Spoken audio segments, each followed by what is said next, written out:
नमस्कार प्रिय विद्यार्थियों,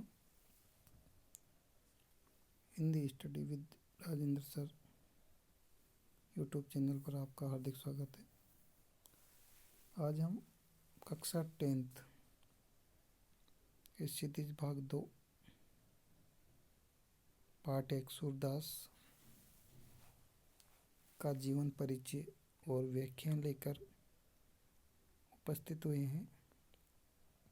आप इनको ध्यान से देखें और लिख लें।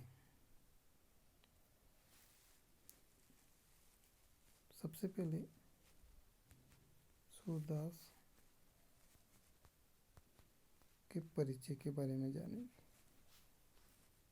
सूरदास के परिचय के बारे में अगर सूरदास की बात करें तो सूरदास जी का जन्म सन 1478 ईस्वी को माना जाता है और इनके जन्म के बारे में मतभेद है।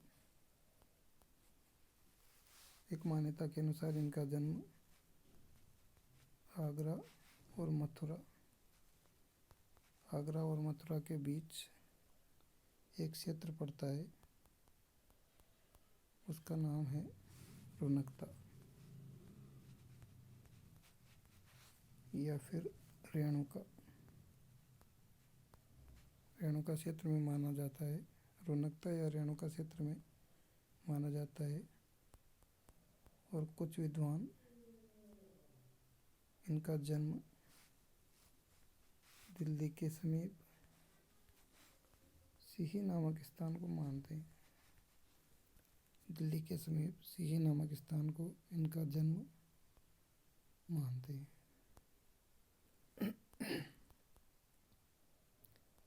अगर इनकी मृत्यु की बात करें तो इनकी मृत्यु सन 1583 ईस्वी में पारसोली नामक स्थान पर इनकी मृत्यु हुई थी और ये अष्टचाप के कवियों में प्रमुख माने जाते हैं। ये जो है श्रीनाथ जी के मंदिर भजन कीर्तन करते थे और गौ घाट पर रहते थे।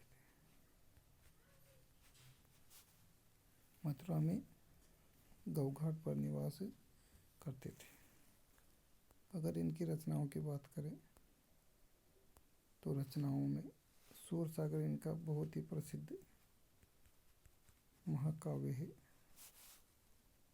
और ये जो पाठ दिया गया है ये सूरसागर के ही एक खंड भ्रमर गीत से लिया गया है, जिसमें भंवरा उद्धव को बताया गया है। किसको बताया गया है? उद्धव को इसमें भंवरा बताया गया है। सूरसागर इनकी प्रसिद्ध कृति मानी जाती है। ठीक है, आगे देखिए आप। अगर इनकी भाषा शैली की बात करें तो इनकी भाषा शैली बहुत ही सहज और सुबोध भाषा शैली है। इन्होंने सबसे ज़्यादा ब्रज भाषा का प्रयोग किया है। ब्रज भाषा का इन्होंने सबसे ज़्यादा प्रयोग किया है और इन्होंने अपनी रचनाओं का माध्यम ब्रज भाषा को बनाया है। लोकोक्तियाँ और मुहावरों का भी इन्होंने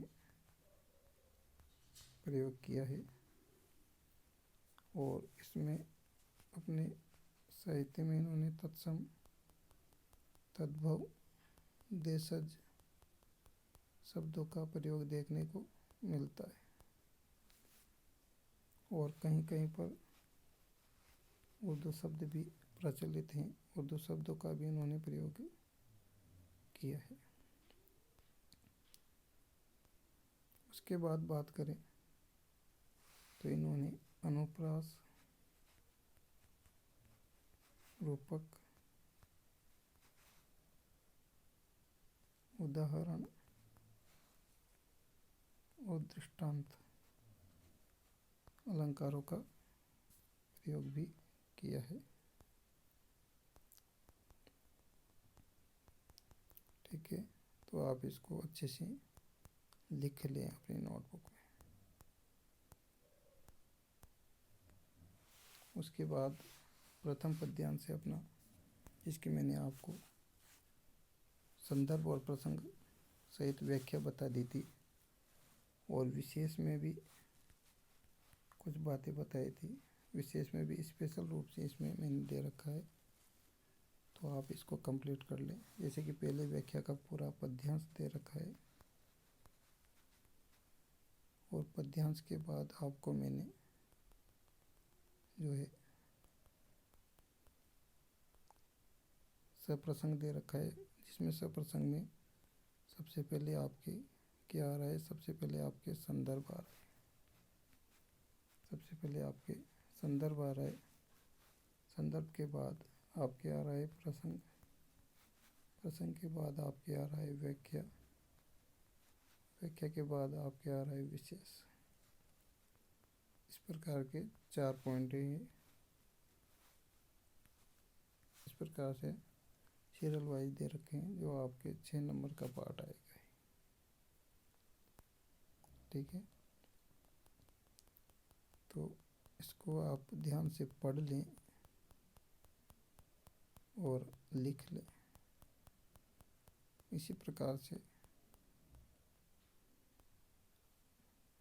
समय व्यतीत न करते हुए मैंने आपके लिए, आप इसका स्क्रीनशॉट भी ले सकते हैं, और जैसा कि संदर्भ में आपको बता रखा है, प्रस्तुत पद्यांश हमारे पाठ्य पुस्तक क्षितिज में संकलित सूरदास द्वारा रचित सूरसागर नामक महाकाव्य के सूरसागर नामक महाकाव्य के भ्रमर गीत से लिया गया है। ये इसका मेन काव्यांश है, भ्रमर गीत।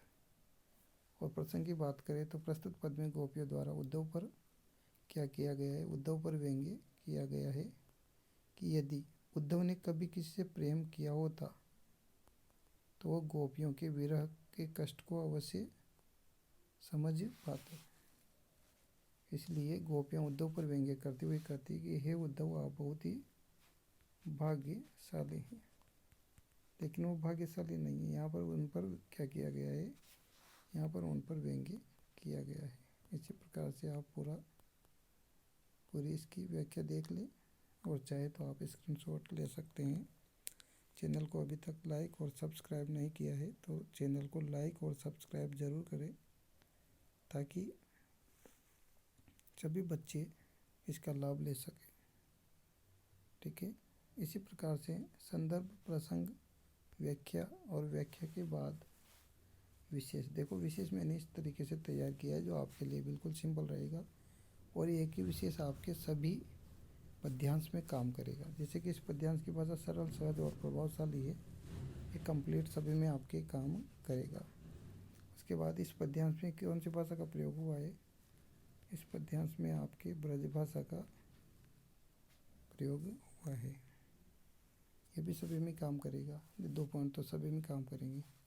तीसरे वाले पद्य की बात करें तो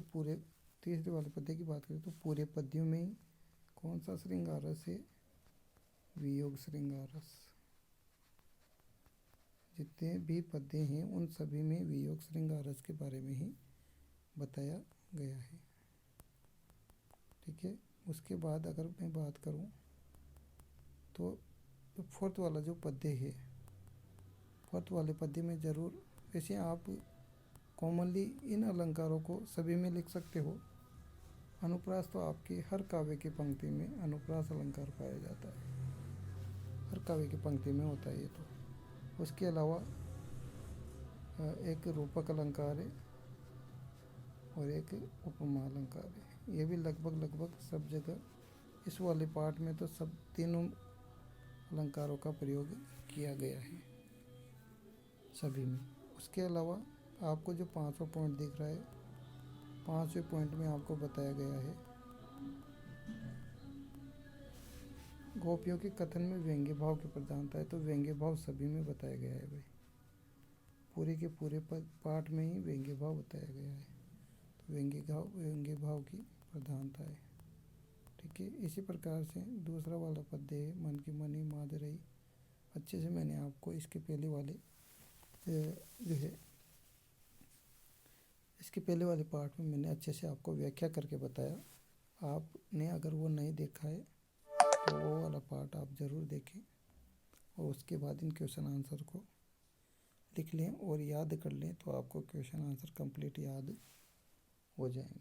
ठीक है, उसके बाद बात करें तो इसका जो रिमेन जो पार्ट है वह ये है, यहाँ तक आ जाएगा। इसमें जो संदर्भ है, संदर्भ जितने भी पद्यांश है काव्यांश है उन सभी का बिल्कुल समान रहेगा, आप एक ही संदर्भ लिख सकते हो। ठीक है, उसके बाद बात करें प्रसंग में पद्यांश के अकॉर्डिंग भाव आ जाता है एक डेडलाइन में। वह पूरे पद्यांश में आपको क्या बात बताई गई है, तो इस वाले पद्यांश को आप अच्छे से देख ले। जैसे कि व्याख्या दे रखी है इस पर, जैसे कि व्याख्या क्या कर रखी है, इसमें व्याख्या दे रखी है कि कृष्ण की उपेक्षा से दुखी गोपियाँ उद्धव को उलाहना देते हुए कहती कि हमारे मन की बातें या हमारे मन की इच्छाएं हमारे मन में ही रह गई, अर्थात हम श्री कृष्ण से अपना प्रेम व्यक्त नहीं कर पाए। तो ये एक वियोग की पीड़ा को वह सहन कर रही है और उद्धव जी से कह रही है कि हम इस पीड़ा को किससे जा कर के सुनाएं। बाकी आप पाठ आप पढ़ ले और लिखना चाहे तो आप लिख सकते हैं। ठीक है, इसी प्रकार से अगर मैं बात करूँ विशेष की अगर मैं बात करूँ तो विशेष में वही कौन सी भाषा आ गई, ब्रज भाषा है ना, और ब्रज भाषा का प्रयोग किया गया है। उसके अलावा बात करें अलंकार की, तो जैसे कि अनुप्रास तो सभी में है, तो जैसे मैं पहले भी बता चुका हूँ अनुप्रास किसे कहते हैं। अनुप्रास का मतलब होता है वर्ण की क्या होना, आवर्ती होना, वर्ण की आवर्ती होना। वर्ण की आवर्ती का मतलब ही क्या होता है, कोई भी जो अक्षर होता है, अक्षर की बात कर रहा हूँ मैं, कोई भी अक्षर जो है बार बार आए, दो या दो से अधिक बार आ जाए। जैसे कि भगवान, भक्तों की भयंकर पूरी बीती भगाई है, तो इसमें भवन और भवन ये बार बार आ रहे हैं, तो मतलब एक ही वर्ण जो है बार बार आए, तो वहाँ कौन सा अलंकार होता है, अनुप्रास अलंकार होता है। तो लगभग ये प्रत्येक काव्य की पंक्ति में अपन को अनुप्रास अलंकार देखने को मिलता है। ठीक है, इसके बाद अगर बात करें तो इसके बाद एक अलंकार इसमें मैंने शो कर रखा है, पुनरुक्ति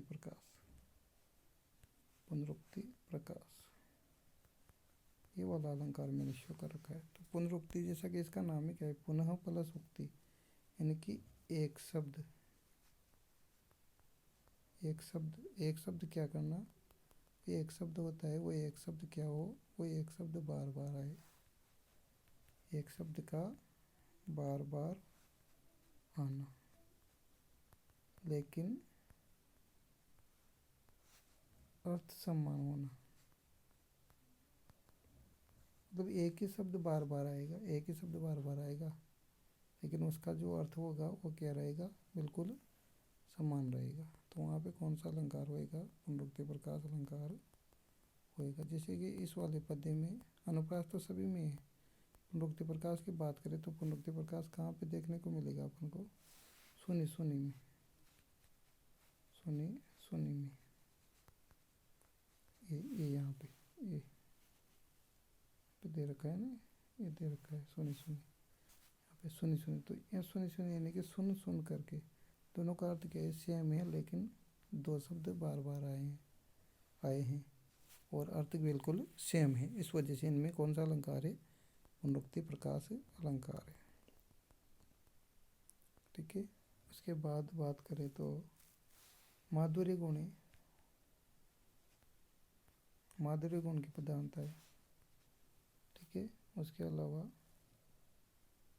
अगला वाला पद्य देखें आप लोग। चैनल को सब्सक्राइब नहीं किया है तो सब्सक्राइब और लाइक ज़रूर करें। उसके बाद देखें आप लोग, थर्ड वाला पैराग्राफ है, हमारो हरी हारिल की लकड़ी। हारिल क्या होता है पहले भी बताया था मैंने। हारिल एक प्रकार का पक्षी होता है जो अपने पंजों में लकड़ी को इस प्रकार से पकड़ता है कि उसको अपने साथ कभी नहीं छोड़ता। तो गोपियों के द्वारा उस लकड़ी को पकड़ा गया है, अर्थात तो श्री कृष्ण को अपने हृदय में बसाया गया है। तो वो लकड़ी के समान श्री कृष्ण के प्रेम को बताया गया है।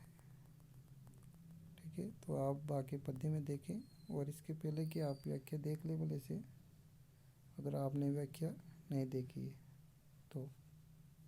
ठीक है, उसके बाद देखो आप लोग ये वाली, इस वाली व्याख्या में देखो आप लोग हारिल के पक्षी के बारे में बता दिया है। एक लाइन आप जैसे कि विशेष की अगर मैं बात करूं तो विशेष में पद्यांश से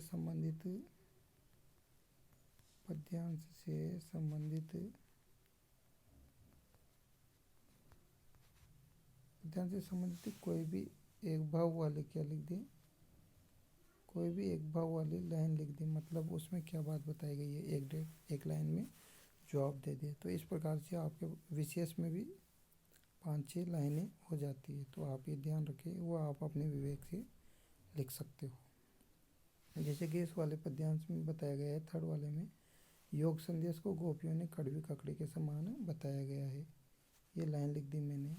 या फिर ऊपर ये लाइन एक हारिल पक्षी का उदाहरण देते हुए कवि ने गोपियों का कृष्ण के प्रति अनन्य प्रेम दर्शाया है। तो दो लाइनें लिख दी ना, तो बाकी पद्यांश एक ही तरह चलेगा और बाकी एक एक लाइन आप पद्यांश के अकॉर्डिंग लिख सकते हो। ठीक है, उसके बाद देखो आप लोग, तो ये वाला फोर्थ वाला है, हर ये राजनीति पढ़े आए। भगवान श्री कृष्ण ने राजनीति पढ़ ली है।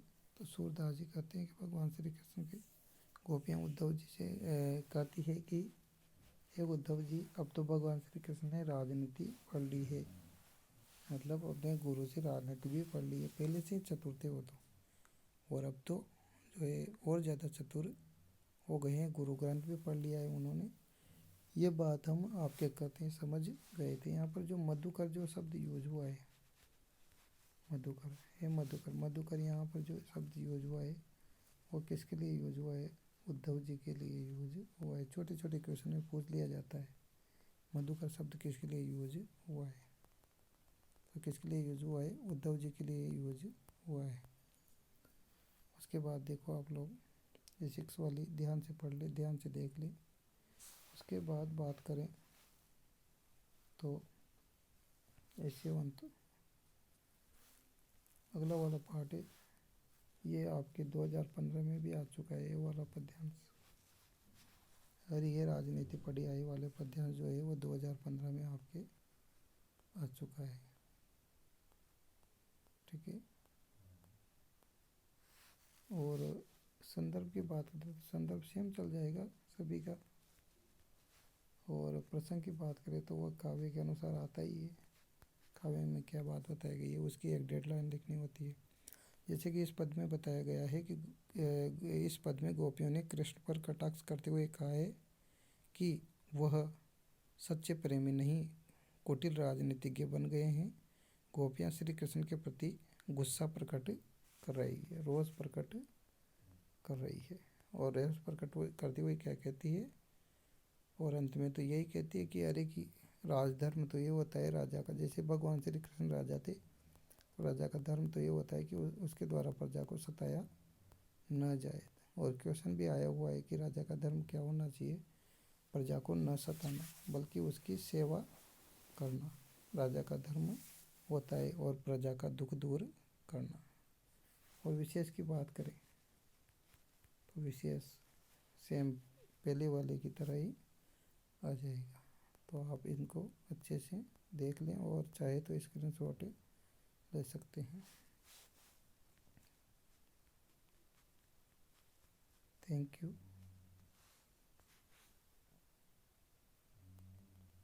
अगर आपने अभी तक चैनल को सब्सक्राइब नहीं किया है तो सब्सक्राइब करें और चैनल को लाइक करें और अधिक से अधिक चैनल को शेयर करें।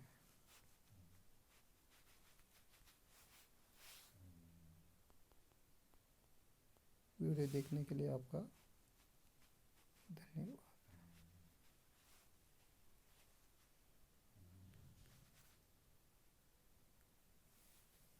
Thank you.